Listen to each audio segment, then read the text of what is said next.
Welcome friend again Hindi educational world. Hindi education world में आप सभी का स्वागत है। तो आइए आज शुरू करते हैं हम अपनी नेक्स्ट क्लास। पहली क्लास में हमने आधुनिक भारत के बारे में पढ़ा था कि आधुनिक भारत में पुर्तगाली कैसे आए, पुर्तगाल से वास्को डी गामा किस तरीके से यहाँ पे आया, किस तरीके से उसका स्वागत यहाँ पे किया गया। अब मैं आपको थोड़ी जानकारी दूंगा कि पुर्तगाल से आने वाली जो विदेशी कंपनियां थी, यूरोप से आने वाली विदेशी कंपनियों में सबसे पहली कंपनी आप देख सकते हो एस्टाडो द इंडिया। एस्टाडो द इंडिया पहली पुर्तगाली कंपनी थी जिसके थ्रू जो है वास्को डी गामा 1498 में भारत आया था। उसके बाद उसने 1502 में एक कंपनी लगाई थी आपकी कोचीन में, और 1503 ईस्वी में दूसरी कंपनी उसने लगाई थी कन्नूर के अंदर। उसके बाद ब्रिंगेदेसी ओस्ट इंडियसी कंपनी जो डच ईस्ट इंडिया कंपनी थी, उसकी स्थापना भारत में 1602 ईस्वी में हुई थी। उसके बाद ब्रिटिश ईस्ट इंडिया कंपनी, यानी कि देखो ब्रिटिश जो है डचों से बाद में भारत आए थे, लेकिन ब्रिटिशों ने अपनी कंपनी डचों से पहले एस्टेब्लिश कर ली थी, स्थापित कर दी थी, और उन्होंने ब्रिटिश ईस्ट इंडिया कंपनी की स्थापना सन 1600 में की थी। उसके बाद डेनिश आए, डेनिशों ने अपनी कंपनी लगाई डेन ईस्ट इंडिया कंपनी, जो इन्होंने 1616 ईस्वी में लगाई थी। और सबसे लास्ट में आने वाले थे फ्रांसीसी लोग, जिन्होंने अपनी कंपनी कंपेंस देस इंडेस ओरिएंटलेस कंपनी, फ्रांसीसी कंपनी थी ये, इसकी स्थापना भारत में 1664 ईस्वी में हुई थी। बच्चों यहाँ से आपसे क्वेश्चन बन सकता है कि ब्रिटिश ईस्ट इंडिया कंपनी की स्थापना कब हुई थी, तो 1600 ईस्वी में हुई थी, या डच ईस्ट इंडिया कंपनी की स्थापना कब हुई थी, तो 1602 ईस्वी में हुई थी। डेनिश ईस्ट इंडिया कंपनी के बारे में भी कभी कभी क्वेश्चन बन जाता है कि कब हुई थी, तो 1616 में हुई थी। कल हमने पुर्तगालियों के बारे में पढ़ा, तो आज हम डचों के बारे में पढ़ेंगे। भारत में डचों का आगमन। भारत में डचों के आने की भी एक कहानी थी अपनी। जैसे मैं पहले आपको पुर्तगाल से आने वालों की कहानी बताई थी, ठीक इसी तरीके से आज डचों के बारे में हम बात करेंगे। तो डच जो थे मुख्यतः हॉलैंड या नीदरलैंड के निवासी थे, और डच जो भारत आए थे वो ये सोच के आए थे कि जो भारत का एक मसाला बाजार है, मसाला बाजार में भारत के अपना व्यापार फैलाने के लिए डच जो है हिंदुस्तान आए। और पहला जो डच नागरिक था जो भारत आया था, उसका नाम था कॉर्नेलिस डी हाउटमैन। ये आपको फैक्ट के रूप में याद रखना है बच्चों कि कॉर्नेलिस डी हाउटमैन पहला नागरिक था, डच नागरिक था जो भारत आया। और इन्होंने 1602 ईस्वी में एक कंपनी लगाई जिसका नाम जो है दोनों जगह अलग अलग है। हिंदुस्तान में मैंने बताया था आपको ब्रिंगेदेसी ओस्ट इंडेसी कंपनी के नाम से इसको जाना गया, लेकिन ये कंपनी जो नीदरलैंड से आई थी इसका नाम वहां पर था United East India Company of Netherland. इसका वास्तविक नाम मैंने आपको बता दिया। इसने अपने कुछ व्यापारिक केंद्र, डचों ने यहाँ पर आकर अपने व्यापारिक केंद्र स्थापित किए, जिनमें गुजरात, बिहार, उड़ीसा, बंगाल, इन क्षेत्रों में इन्होंने अपने व्यापारिक केंद्रों की स्थापना की। स्थापना करने के बाद इन्होंने अपनी कंपनी की शुरुआत कर दी थी। अब कंपनी की शुरुआत होने के बाद इनको अपनी फैक्ट्रियां लगानी थी, जहां से हिंदुस्तान से रॉ मटेरियल को लेके अपना एक प्रोडक्ट तैयार कर सके और उस प्रोडक्ट को अपने देश भेज सके। तो डचों ने अपनी पहली फैक्ट्री की, भारत में पहली फैक्ट्री की स्थापना की 1605 ईस्वी में। डचों ने भारत में अपनी पहली डच फैक्ट्री की शुरुआत 1605 ईस्वी में की। क्वेश्चन यहाँ से कई बार बन चुका है कि डचों ने अपनी पहली फैक्ट्री की स्थापना कहाँ पर की थी, तो मसूलीपट्टनम। डचों ने अपनी पहली फैक्ट्री की स्थापना मसूलीपट्टनम में की थी। कब की थी? 1605 ईस्वी में। उसके बाद बंगाल। देखो मैंने यहाँ पे दो चीजें लिखी हुई हैं कि भारत में पहली डच फैक्ट्री और बंगाल में पहली डच फैक्ट्री। मैंने यहाँ पे बंगाल ही क्यों लिया है, क्योंकि जिस समय की हम बात कर रहे हैं उस समय भारत का सबसे समृद्ध राज्य था बंगाल। आर्थिक रूप से सबसे समृद्ध राज्य बंगाल था। तो जो भी विदेशी यहाँ पर आए उन सब की नजरों में एक ही स्थान था बंगाल, वो बंगाल को टारगेट करके चल रहे थे। तो डचों ने भी बंगाल में अपनी पहली डच फैक्ट्री की स्थापना की 1627 ईस्वी में। और कौन से स्थान पे की थी बंगाल के? पीपली में। तो हमेशा हमें याद रखना है कि पीपली में बंगाल की पहली डच फैक्ट्री पीपली में सन 1627 में लगाई गई। देखो, डचों ने यहाँ पे शासन किया, यहाँ पे व्यापार किया और अपने व्यापार से उन्होंने बहुत अधिक मुनाफा कमाया। इतना मुनाफा उन्होंने कमाया कि 200 वर्षों तक जो उनके पार्टनर्स थे व्यापार के, उन्होंने आज तक की जीडीपी का ग्रोथ रेट 18% से अधिक का मुनाफा कमाकर उनको दिया। तो आप सोच सकते हो कि आज तक के रिकॉर्ड में इतना मुनाफा इतने कम समय में किसी अदर कंपनी ने नहीं कमाया, क्योंकि डचों ने सीधा भारत के मसाला बाजार पर अपनी पकड़ मजबूत बनाई और यहाँ के मसाले जिनकी डिमांड यूरोप में बहुत अधिक थी, उन्हें बहुत महंगे दामों पर वहां पर क्रय किया।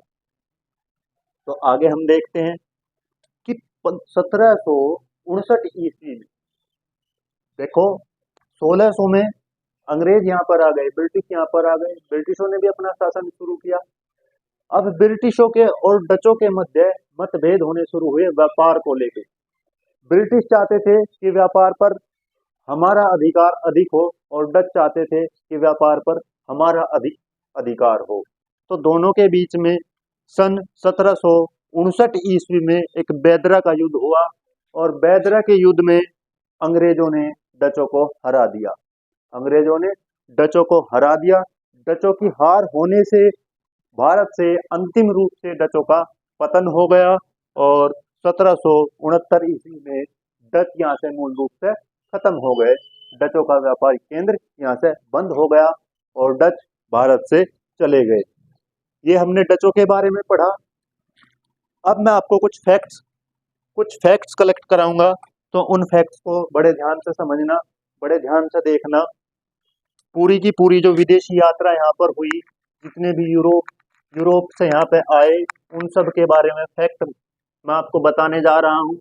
और ये वो फैक्ट हैं जो आपके एग्जाम की दृष्टि से इम्पोर्टेंट है। तो सभी बच्चे ध्यान देंगे।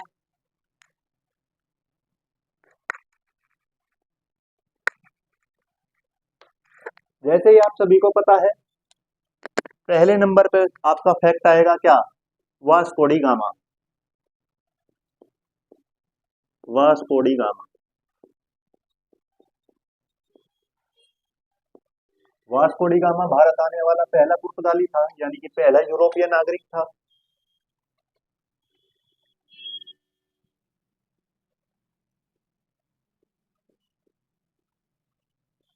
प्रथम यूरोपीय नागरिक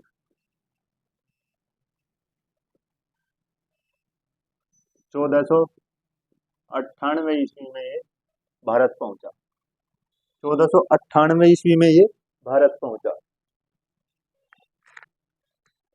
अभी आपका जस्ट रिवीजन भी साथ साथ होता चला जाएगा, जितना हमने पढ़ा है इन फैक्ट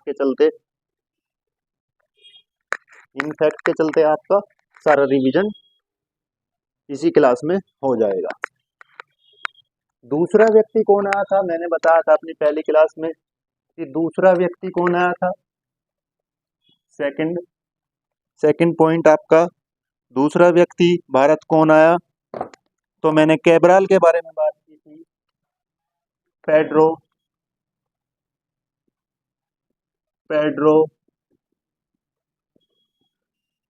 अल्वरेज कैब्राल, ये दूसरा पुर्तगाली था जो भारत आया था। उसके बाद मैंने बात की थी, दूसरा पुर्तगाली था ये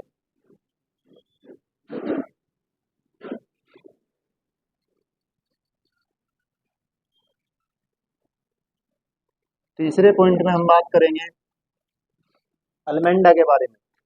फ्रांसिस्को दा अल्मेंडा।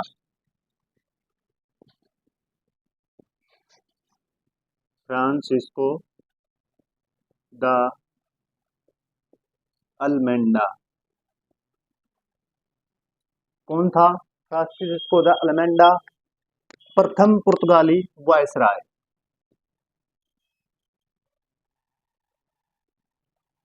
प्रथम पुर्तगाली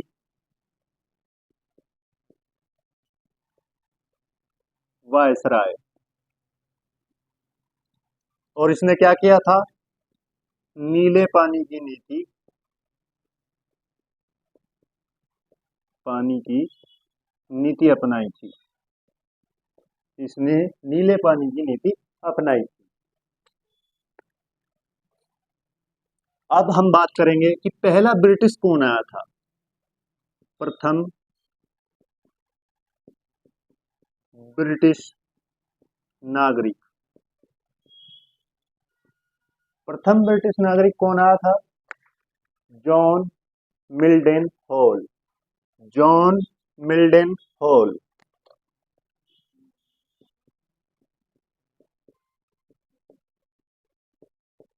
जॉन मिल्डन हॉल पहला ब्रिटिश नागरिक था जो भारत पहुंचा था।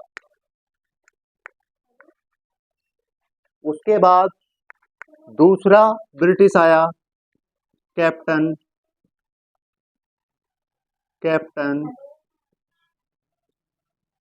Hawkins. Captain Hawkins. Captain Hawkins अंग्रेज राजदूत बनकर, ब्रिटिश राजदूत बनकर, ब्रिटिश राजदूत बनकर जहांगीर के दरबार में पहुंचा। जहांगीर के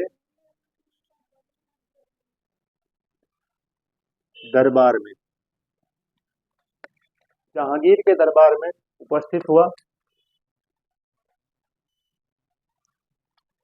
उसके बाद छठा जो टॉपिक है आपके एग्जाम की दृष्टि से बड़ा इंपॉर्टेंट है। अगर आपसे कोई पूछे कि बंबई की स्थापना किसने की थी, बंबई का संस्थापक कौन था? बंबई का संस्थापक, बंबई का संस्थापक कौन था? तो जेराल्ड ऑगनियार। जेराल्ड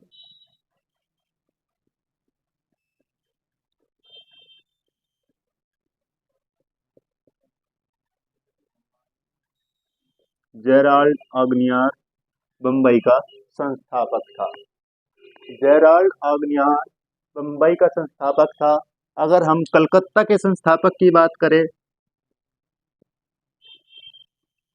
कलकत्ता का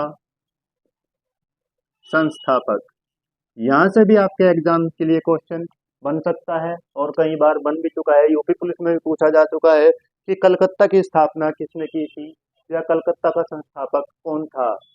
तो हम जवाब देंगे जॉब चार्नक।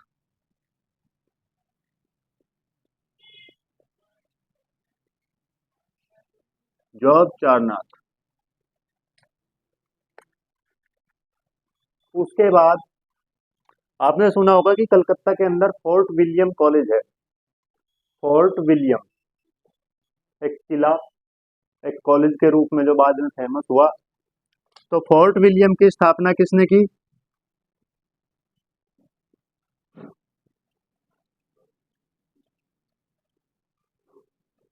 फोर्ट विलियम की स्थापना किसने की? फोर्ट विलियम की स्थापना चार्ल्स आयर ने, चार्ल्स चार्ल्स आयर ने की थी। तो बेटा ये वो आपके इंपॉर्टेंट फैक्ट है जहां से क्वेश्चन बन सकता है और कई बार बना भी है। पौंडीचेरी का प्रथम फ्रांसीसी गवर्नर,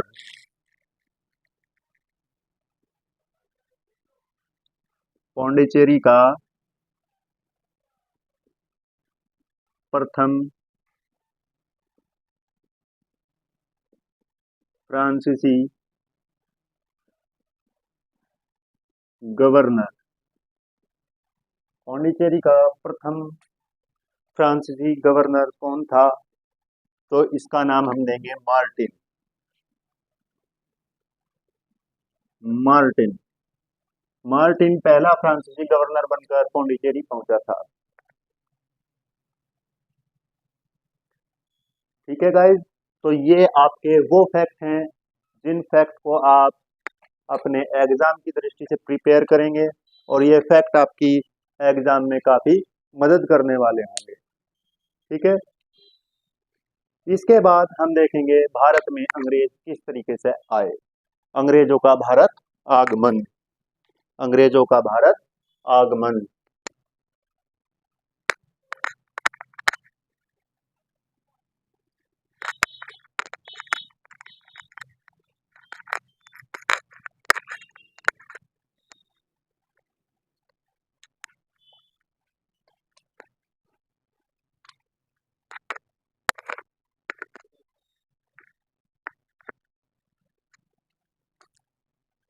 अब हम देखेंगे अंग्रेजों का भारत आगमन।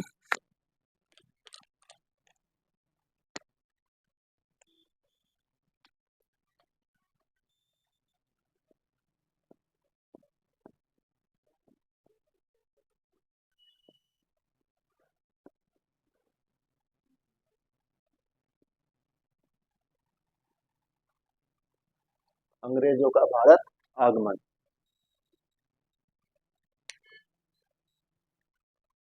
जैसे डचों की कहानी हुई, पुर्तगालियों की कहानी हुई, ठीक उसी तरह एक स्टोरी अंग्रेजों से जुड़ी हुई है। अंग्रेज जो हैं सबसे पहले 1599 ईस्वी में व्यापार करने के लिए पूर्वी देशों से एक ग्रुप को लेकर के और एक कंपनी की उन्होंने स्थापना की, जिस कंपनी का नाम था governor of company of merchant of London trading to the East Indies, यानी कि ईस्ट इंडिया में, पूर्वी भारत में व्यापार करने के लिए लंदन के गवर्नर ने व्यापारियों का एक समुदाय गठित किया और जिस समुदाय को भारत के लिए रवाना किया गया यहाँ पे अपना व्यापार स्थापित करने के लिए।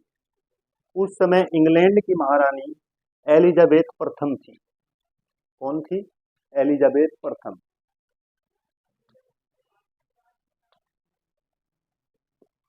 इंग्लैंड की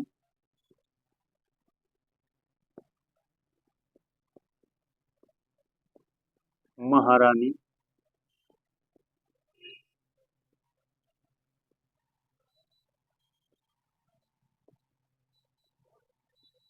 एलिजाबेथ प्रथम ने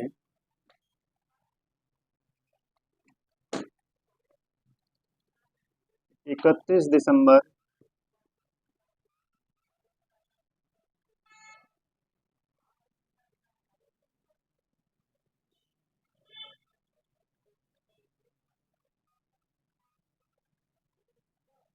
31 दिसंबर 1600 31 दिसंबर 1600 को एक रॉयल चार्टर जारी किया।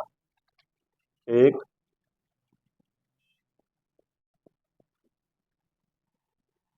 Royal charter. आप समझते होंगे रॉयल चार्टर क्या था। तो रॉयल चार्टर,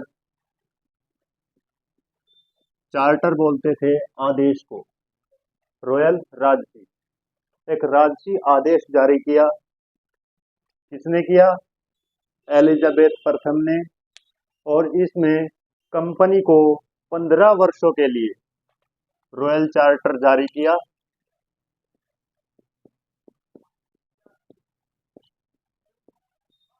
जिसमें कंपनी को 15 वर्षों के लिए व्यापार करने की अनुमति दी गई। 15 वर्षों तक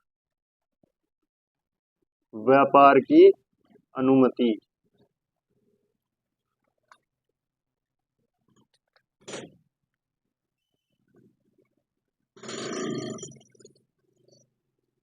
व्यापार की अनुमति मिली।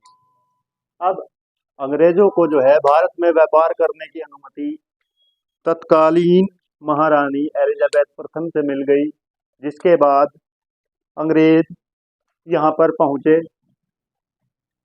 और जो अंग्रेज अपनी कंपनी लेकर आए थे उस कंपनी में कुल 217 साझेदार थे।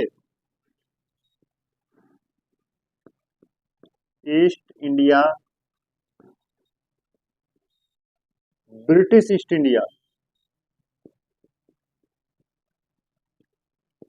ब्रिटिश ईस्ट इंडिया कंपनी में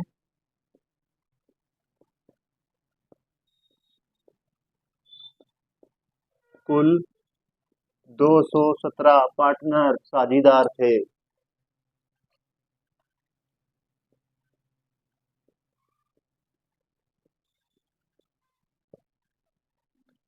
217 साझीदार थे। इन्होंने यहाँ पे कंपनी लगाई सन 1600 में। सन 1600 में इन्होंने ब्रिटिश ईस्ट इंडिया कंपनी की स्थापना की।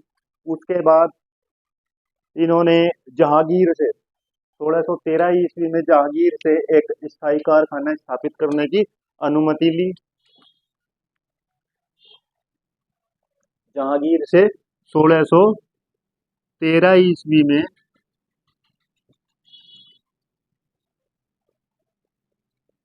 जहांगीर से स्थायी कारखाना लगाने की अनुमति।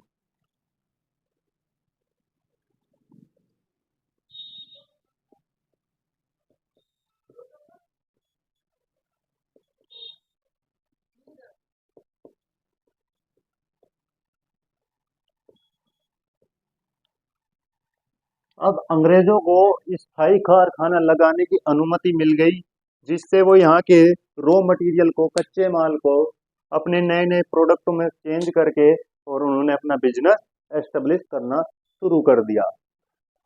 अब जैसे जैसे चीजें आगे बढ़ती गई, कुछ अलग अलग चीजें घटित होती गई। जैसे सन 1661 में इंग्लैंड के जो सम्राट थे चार्ल्स द्वितीय की शादी हुई। किससे हुई? पुर्तगाल की जो राजकुमारी थी कैथरीन।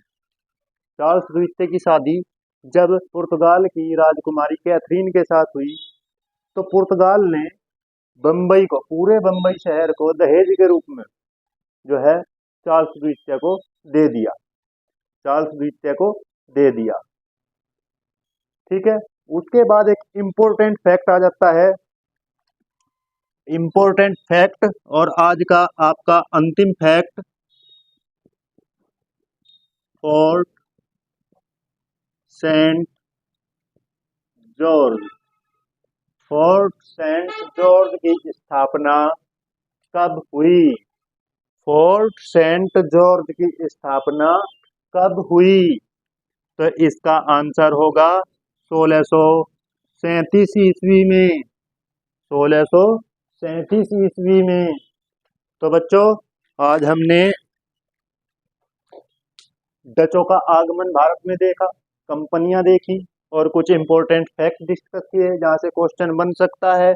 उसके बाद हमने भारत में अंग्रेजों के आगमन के बारे में बात की और हमने फोर्ट सेंट जॉर्ज तक की कहानी देख ली अंग्रेजों की, क्योंकि अंग्रेजों का इतिहास काफी बड़ा है, एकदम हम पूरा नहीं देख सकते। तो बाकी डिस्कस अंग्रेजों के आगमन के बारे में हम अपनी नेक्स्ट क्लास में करेंगे। बाकी डिस्कस हम अपनी नेक्स्ट क्लास में करेंगे। तो बच्चों, प्रिपेयर, अपना एग्जाम की तैयारी करें अच्छे से। Best of luck, my wishes always for you. Thank you.